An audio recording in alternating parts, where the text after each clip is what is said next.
አንድ አምላክ በሚሆን በአብ በወልድ በመንፈስ ቅዱስ ስም ህዳር 18 በዚች ቀን ቅዱሳን ደናግል አጥራስስና ዮና በሰማዕትነት አረፉ። አጥራስስ ግን ጣዖታትን የሚያመልክ ንጉሥ እንድሪያኖስ ልጁ ናት። እርሱም ከሰው ወገን ማንም እንዳያያት አዳራሽ ሰርቶ ለብቻዋ አኖራት። እርሷ ግን ስለዚህ ዓለም ኃላፊነት የምታስብ ሆነች። እውነተኛውንና የቀናውን መንገድ ይመራት ዘንድ በቀንና በሌሊት እግዚአብሔርን ትለምነው ነበር።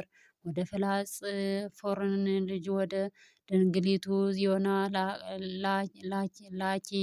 እርሷም የእግዚአብሔርን መንገድ ትመራሻለች የሚላትን ራእይ አየች። ከእንቅልፏም ስትነቃ በልቧ ደስ አላት። ወደ ዮና ድንግልም ላከች። እርሷም ፈጥና መጣች። ለዮናም ሰላምታ ሰጠቻትና ከእርሷ በታች ሰገደችላት። የእግዚአብሔርም ሃይማኖት ታስተምራትና ትገልጽላት ዘንድ ለመነቻት። ድንግል ዮናም የእግዚአብሔር ልጅ ሰው የሆነበትን ምክንያት የእግዚአብሔርን አዳምን ከፈጠረበት ጊዜ በጀመረ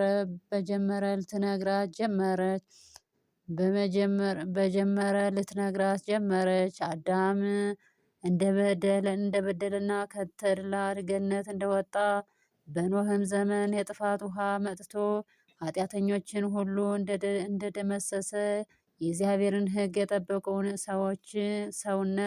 ሰዎች ብቻ እንደቀሩ ከዚያም በኋላ ዳግመኛ ሰዎች በምድር ላይ በበዙ ጊዜ እንደበደሉና ጣዖትን እንዳመለኩ እግዚአብሔርም ለአብርሃም እንደተገለጸለትና መርጦ ወዳጅ እንዳደረገው ከእርሱም ጋር ቃል ኪዳን አጸናና እስራኤልንም ከግብፅ አገር እንዳወጣቸው የሰውንም ወገን ጠላት ሰይጣንን ከአማልክት ለእርሱ ከመገዛት ያድነው ዘንድ የእግዚአብሔር ልጅ መምጣቱንና ከእመቤታችን ከቅድስት ድንግል ማርያም ከስጋዋ ስጋ ከነፍሷ ነፍስ ነስቶ ሰው መሆኑን ነቢያት እንደሰበኩ ነገረቻት።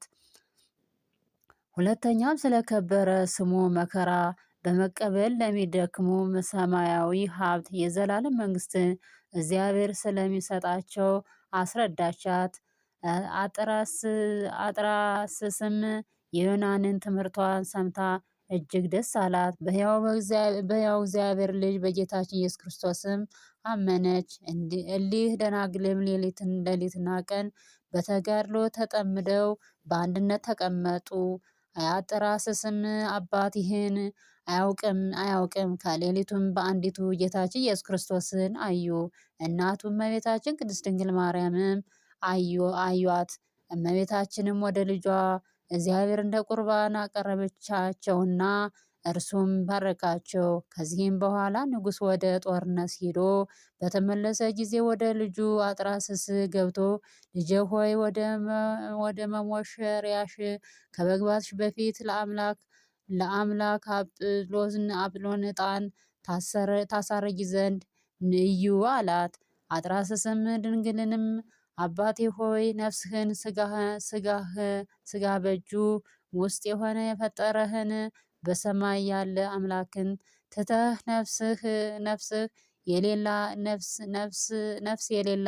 የሌለባት የረከሱ ጣዖታትን ለምን ታመልካለህ? ብላ መለሰችለት። ንጉሥም እንዲህ አለ ነገር ከቶ ያልሰማውን ከልጅ አፍ በሰማ ጊዜ አደነቀ። በልጁ ላይ ምንም እንደደረሰ ልቧንም በማንም እንደለወጠው ጠየቀ። የፋጽፎርን ልጅ ድንግል ዮና የልጁን ልብ እንደለወጠው ነገሩት። ንጉሥም በእሳት ያቃጠላቸውን ዘንድ አዘዘ። በወርቅና በብር በተጠመደ የግምጃ ልብሶችንም እንደተሸለሙ አወጣቸው። እርሱ የነገሥታት ልጆች ስለሆኑ አላራቆታቸውምና ታላላቅና ታናናሾችን ሁሉም ሰዎች ስለሳቸው እያዘኑና እያለቀሱ ወጡ። ነፍሳቸውንም እንዳያጠፉ ለንጉሥ ታዘዙ ዘንድ ለመኗቸው። እነርሱ ግን ከበጎ ምክራቸው አልተመለሱም። በዚያም ጊዜ ነጎድጓድ ይቆፍሩላቸውና በውስጡ እሳትን አነደዱ። ነበልባሉንም እጅግ ከፍ ከፍ አለ። ያን ጊዜ አካሄዷ ከሁለተኛዋ ጋር እጅ ለእጅ ተያይዘው ወደ እሳት ውስጥ ተወረወሩ። ፊታቸውንም ወደ ምስራቅ መልሰው በመቆም ረዥም ጸሎትን ጸለዩ። ከዚህም በኋላ ነፍሳቸውን በእግዚአብሔር እጅ ሰጡ። እሳቱም እንደ ውሃው የቀዘቀዘ ሆነ። ምዕመናንም ስጋቸውን አነሱ። ተጠጋግተውም ልብሳቸውንም ቢሆን ወይንም የራሳቸውን ፀጉር እሳትም ምንም ምን ሳይነካቸው አገኟቸው። የመከራቸውም ወራት እስኪትፈጸም በታላቅ ክብር ባማረ ቦታ አኖሯቸው። ከዚህም በኋላ ቤተ ክርስቲያንን ሰርተውላቸው ስጋቸውን በውስጧ አኖሩ። ከእርሳቸውም ታላላቅ የሆኑ ድንቅ ታምራትን ተገለጡ። ለእግዚአብሔር ምስጋና ይሁን። እኛንም በእነዚህ በቅዱሳን ደናግል ጸሎት ይማረን፣ በረከታቸው ከእኛ ጋር ትኑር ለዘላለሙ አሜን። በዚች ቀን ከአባታችን ከአስራ ሁለቱ ሐዋርያት አንዱ ቅዱስ ሐዋርያ ፊልጶስ በሰማዕትነት የሞተበት መታሰቢያው ነው። ይህም እግዚአብሔር ነው። ይህም እንዲህ ነው። ዕጣው ወደ አፍራቅያና ወደ አውራጃው ሁሉ በወጣ ጊዜ ክብር ይግባውና በጌታችን ኢየሱስ ክርስቶስ ስም በውስጧ ሰበከ። ልመናውንም የሚያስደነግጥ ድንቅ ታምራቶችንም አደረገ። ክብር ይግባውና በጌታችን ኢየሱስ ክርስቶስ አመኑ። እግዚአብሔርንም ወደ ማወቅ ከመለሳቸው በኋላ ወደ ሌሎች ብዙ ሀገሮች ወጣ። እያስተማረ ሰዎችን ወደ ሃይማኖት ሲሰራ ኖረ። ከዚህም በኋላ ወደ ሌላ ሀገር ሂዶ የከበረ ወንጌልን ሰበካቸው። ብዙዎቹም ክብር ይግባውና በጌታችን አመኑ። ያላመኑትን ግን ይገድሏቸው ዘንድ ተማከሩ። በንጉሥም ዘንድ ተወዳጅነትን ያገኙ ዘንድ። ከዚህም በኋላ ቅዱስ ሐዋርያ ፊልጶስ ይዘው አሰሩት። ጽኑ ስቃይንም አሰቃዩት። እርሱም ይስቅባቸውና ከዘላለም ሕይወት ለምን ትርቃላችሁ? የነፍሳችሁንስ ድህነት ለምን አታስቡም? ይላቸው ነበር። እርሱ ግን ብዙ ካሰቃዩት በኋላ ዘዝቀው ሰቀሉት። ነፍሱንም በእግዚአብሔር ጣሉ እጅ ሰጠ። እግዚአብሔርም በሰዓት ስጋውንም በእሳት ሲያቃጥሉ በወደዱ ጊዜ የእግዚአብሔር መልአክ ከእጃቸው መካከል ነጠቃቸው። እነርሱም ወደ እርሱ እየተመለከቱ ወስዶ ከኢየሩሳሌም ውጭ አውጥቶ ሰወረው። ይህንንም ድንቅ ታምራት አይተው ሁሉም በታላቅ ድምፅ የቅዱስ ፊልጶስ አምላክ አንድ ነው እያሉ ጮሁ። አሰቃይተው ስለገደሉትም ተጸጽተው አዘኑ። ክብር ይግባውና በጌታችንም አመኑ። የቅዱስ ሐዋርያት ፊልጶስም ሥጋው ይመልስላቸው ዘንድ ለመኑት። ሰውን የሚወድ ቸር ይቅር ባይ ጌትነትም ልመናቸውን ተቀብሎ የሐዋርያ ፊልጶስን ሥጋ መለሰላቸውና እጅግ ደስ አላቸው። ሁሉም ክብር ይግባውና ወደ ጌታችን ኢየሱስ ክርስቶስ ሃይማኖት ገቡ። ሐዋርያትንም ሥጋ ታላላቅ የሆኑ ድንቆች ታምራት ተገለጠ። ለእግዚአብሔር ምስጋና ይሁን። እኛንም በአባታችን ሐዋርያ ፊልጶስ ጸሎት ይማረን፣ በረከቱ ከኛ ጋር ትኑር ለዘላለሙ አሜን። በዚች ዕለት ከሮሜ ሀገር ቅዱስ ኤላውትሮስና እናቱ እንተንያ በሰማዕትነት አረፉ። ይህም ቅዱስ እግዚአብሔርን ከሚፈራ አንቂጦስ ከሚባል ኤጲስቆጶስ ዘንድ አደገ። 17 ዓመት በሆነው ጊዜ ድቁና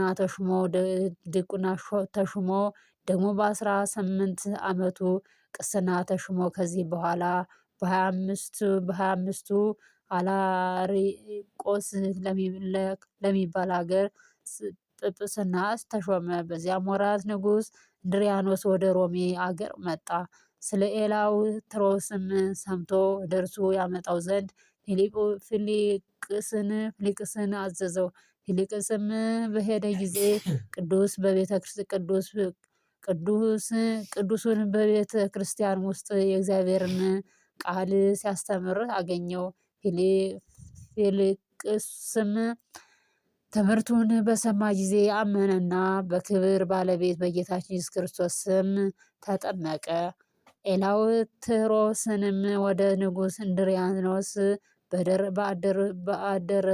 ባደረሱ ጊዜ ለአማልክት ሰዋ፣ አንተ ነጻነት ያለህ ስትሆን ለተሰቀለ ሰው ለምን ትገዛለህ? አለው። ኤላውትሮስም ነጻነት ሰማይን ምድርን በፈጠረ በጌታችን ኢየሱስ ክርስቶስ መስቀል ነው። ንጉሡም መንኮራኩር ካለው የእሳት መጋረጃ ውስጥ ጨምሮ እንዲያቃጥሉ ታዘዘ። በጨመሩትም ጊዜ እሳቱ ጠፋ፣ መንኮራኩሩም ተቆራረጠ። ንጉሥም አይቶ አደነቀ። የሚያደርገውንም አጥቶ ከሃዲው ቤት ከወህኒ ቤት ጨመረው። እርግብም ከገነት መብልን አምጥታለት በልቶ ጠገበ። ቆሊጦስም የሚባለው መኮንን አይቶ በቅዱስ ኤላውጥሮስ አምላክ አምኖ በሰማዕትነት ሞተ። የሰማዕትነት አክሊልም ተቀበለ። ከዚህም በኋላ ፈረሶችን አምጥተው በሰረገላ ላይ እንዲያጠምዷቸው ቅዱስ ኤላውትሮስንም ከሰረገላቸው በታች አሰረው። ሕዋሳቱ እስኪነጣጠቅ ፈረሶቹን እንዲያስሯቸው እንድርያኖስ አዘዘ። በዚህም ጊዜ የእግዚአብሔር መልአክ ወረደ፣ ከማሰሪያውም ፈትቶ ወደ ከፍተኛ ተራራ ወሰደው። በዚህም እግዚአብሔርን እያመሰገነ ከአራዊቱ ጋር ተቀመጠ። እንድርያኖስም አራዊትን ያድኑ ዘንድ ወታደሮቹን ባዘዘ ጊዜ በዚያ ተራራ ውስጥ ቅዱስ ኤላውትሮስን አገኝተው ከዚያ ወደ ንጉሥ እንድርያኖስ ወሰዱት። ንጉሡም ለአንበሳ እንዲሰጡት አዘዘ። አንበሶቹም የፊቱን ላብ ጠረጉለትና እግሮቹን ሳሙ። ከዚህም በኋላ ተመልሰው ከአረማውያን 150 ሰው ገደሉ። እንድርያኖስም አይቶ ቁጣን ተመላ። 2 ወታደሮችን ከአንትያ እናቱ ጋር በጦር እንዲወጉ ታዘዘ። እርሱም ብዙ ካሰቃያቸው በኋላ የልጇን አንገት እንዳቀፈች ከእርሱ ጋር ወጓት። ነፍሳቸውንም በእግዚአብሔር እጅ ሰጡ። ለእግዚአብሔር ምስጋና ይሁን። እኛንም በእኒህ ሰማዕታት ጸሎት ይማረን፣ በረከታቸው ከእኛ ጋር ትኖር ለዘላለሙ አሜን። ጌታ ሆይ ከብልጽግናቸው ብዛት የተነሳ ብዙ መባ ካስገቡት ይልቅ የድሃይቱን አነስተኛ መባ እንደተቀበል ለሁልጊዜ የሚያገለግሉህ እልፍ አእላፋትን እያሳሰቡ በችግሬ ጊዜ የማቀርብልህን ምስጋና ተቀበል። እናንተም ቅዱሳን ነቢያት፣ የወንጌል ሰባኪያን ሐዋርያት፣ ሰማዕታትና ጻድቃን፣ ትጉሃን መላእክት፣ ፍጹማን ደናግል እንዲሁም ደጋጎች መነኮሳት ሆይ ልጅ አዋቂ ሳትለይ የምንሰበስባትን የጉባኤ ቦታ ባርኩ። ይህም መጽሐፍ ወረቀት አዘጋጅቶ ብራና ደምጦ የጻፈውን ያጻፈውን ከግዕዝ ወደ አማርኛ የተረጎመውን ቃለ ንባቡን በእርጋታ መንፈስና በተመስጦ ሕሊና ያዳመጠ በደለኛን ሁሉ የምታስምር የጌታ እናቱ በማርያም ጸሎት ኢየሱስ ክርስቶስ በአንድነት ይማረን። ኢየሱስ ክርስቶስ በአንድነት ይማረን። ኢየሱስ ክርስቶስ በአንድነት ይማረን ለዘላለሙ አሜን።